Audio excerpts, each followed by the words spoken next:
Shalom! Hoje vamos para mais um episódio, mais uma aula, mais uma reflexão dentro do contexto do transitar da implantação da Reforma Protestante que nós iremos comemorar, todos os protestantes, no dia 31 de outubro. São 504 anos de Reforma Protestante, tendo em vista que ela foi proclamada no ano de 1517, no dia 31 de outubro do ano de 1517. Ontem nós fizemos ali uma breve introdução. Hoje vamos entrar já numa questão para nos elucidar alguns fatos biográficos e históricos da vida do reformador, do grande personagem e mentor e proclamador e até podemos dizer impetrador, que impetrou a Reforma Protestante, Martinho Lutero. Martinho Lutero, ele vai nascer no ano de 1486. 1486. E vai nascer na cidade de Eisleben, na Alemanha. Ali ele vai ter uma educação muito rígida e muito fundamentada na questão moral e no legalismo religioso, porque o seu pai e a sua mãe tinham uma posição financeira, econômica elevada. O pai dele era proprietário de uma mina de extração de minério, de ouro, né? E automaticamente ele tinha essa educação mais aristocrática, tanto da parte do pai como da parte da mãe. O grande desejo, o grande anseio do seu pai, como que é o que era anseio de todos os pais nesse período, é que o filho tornasse um doutor em direito, um advogado. Até porque era a profissão ou era a posição de grande destaque nesse momento no contexto europeu, principalmente dentro da Germânia e no contexto anglo-saxão. Então, nós podemos dizer que o grande, vamos assim, fator motivacional para a formação de Lutero, oriunda da parte dos seus pais, era ele cursar direito. Tendo em vista que aos 14 anos ele então é enviado para Erfurt para começar seus estudos de uma forma mais acadêmica e entrar assim na faculdade e começar a cursar direito, tá? Em Erfurt. E nos finais de semana, automaticamente, ele voltava para Wesleyan, a sua cidade natal, e ele percorria esse trajeto a pé. Numa desses percorreres do trajeto a pé, em um dos finais de semana, ele cai, sobrevém um sono, ele vai deitar ali um pouco desfalecido sobre o solo daquele chão da estrada que o levava a Wesleyan, e vai ocorrer que um raio desfere sobre sua cabeça. Ele perde os sentidos e com isso ele vai ter um impacto na sua vida, onde ele vai clamar pela sua padroeira, a padroeira da região, no contexto geográfico onde eles estavam estabelecidos, que era Santa Ana. Com isso, ele se sente impelido, motivado e até direcionado a abandonar, e abandona ao curso de direito e vai ingressar em um mosteiro da ordem agostiniana. Quando ele ingressa nesse mosteiro da ordem agostiniana, ele ali começa a sua carreira de noviço, ainda jovem ainda, tá? Com isso, ele vai ter um confessor e um grande amigo, um conselheiro chamado João Staupitz, João Staupitz, que vai ser aquela pessoa que vai não somente ser o seu confessor, mas também um amigo particular e que vai ser um conselheiro e vai lhe orientar na sua trajetória de noviço em muitos momentos, tá? Em muitas circunstâncias, situações, vai dar e conceder este apoio muito importante para Staupitz. Outro fator e fato muito importante é que sempre Lutero ele era motivado a ir ter com Staupitz todos quase dias, várias vezes ao dia, para confessar pecados. E um desses dias, Staupitz o repreende, fala: olha, você só me procure para confessar um pecado quando realmente esse for um pecado. Você está confundindo algumas coisas e relacionando elas com o pecado.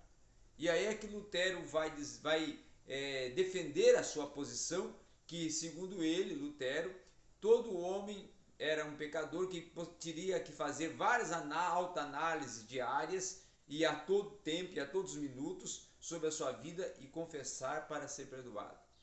E Staupitz já tinha uma outra visão e uma visão mais vamos assim, relacionada à graça e à misericórdia de Deus. Então Staupitz vê aquela questão até de confusão na mente de Lutero e lhe envia para estudar novamente em Irlanda, agora estudar filosofia, teologia e Bíblia. Fazer 3 cursos teológicos e 3 cursos de formação, um na área filosófica, outro na área teológica, outro na área bíblica. Com isso, no ano de 1511, após ele ter feito todo esse trajeto de formação, ele vai fazer uma visita a Roma. Quando ele vai fazer uma visita a Roma, ele que já estava decepcionado, ele que já estava, vamos dizer assim, contrariado, com certo, vamos dizer assim, rejeição para com os ensinos que tinha recebido em Irlanda, dentro do contexto da teologia católica, e até considerando que a teologia natural e muitos pontos da teologia católica para ele era considerado a grande meretriz, ele vai a Roma em 1511, porque era vamos assim, um afã de todo noviço, era um desejo, né? E ele vai lá para realizar esse desejo. Quando ele chega lá e vê o contexto que estava envolvido, todo o clero, todo o contexto de cardeais, de bispo, o próprio papa, o próprio contexto que estava envolvido em Roma, ele totalmente fica contrariado, causa nele uma aversão e uma rejeição total a todo aquele contexto pseudo-religioso e aquela religiosidade idolátrica e profana que ele encontra em Roma. Ele retorna e em 1512, então, ele é enviado para Wittenberg, justamente para fazer ali o seu doutorado em teologia. Mais tarde ele vai ser então já recebido como catedrático da área da teologia bíblica para ser professor na faculdade ou na universidade de Wittenberg. Com isso, ele inicia também uma atividade, vamos dizer assim, de frei, de responsável, de bispo, à frente vamos dizer assim, da igreja, do templo que estava junto à faculdade, que era o castelo de Wittenberg, e ele vai ser ali o pároco, né, daquela igreja.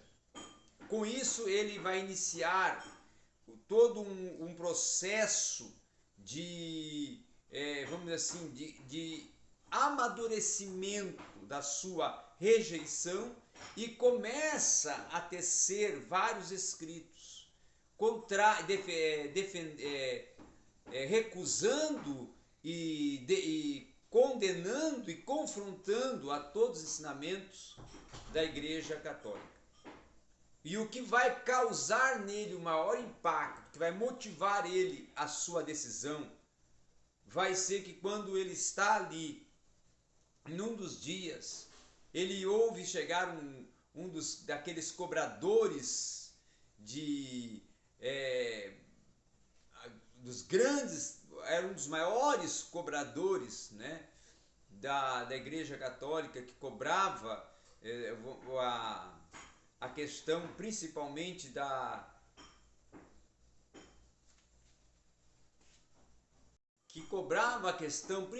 indulgência, da venda das indulgências, e ele então começa a ouvir um refrão, uma frase que aquele grande anunciador e cobrador de indulgências fazia, que era: tão logo a moedinha caia no cofre e ressoe, a sua alma estará garantida no céu ou no paraíso.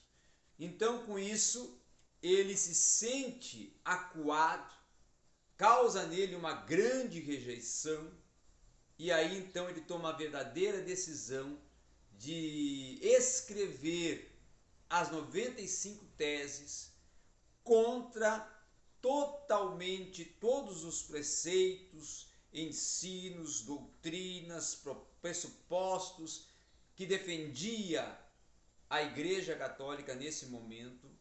E ele, nesta posição, ele vai então tomar a decisão de pegar essas 95 teses após escritas e as fixá-la na porta do castelo de Wittenberg, declarando ali a sua contrariedade, declarando ali um confronto total e uma rejeição total, e mostrando de uma forma bíblica e clara todos os erros, heresias e aberrações praticadas pela Igreja Católica, e vindo a impetrar, proclamar uma reforma protestante, ou seja, uma retirada, uma saída da Igreja Católica e o início de um manifesto contrário a todas as posições,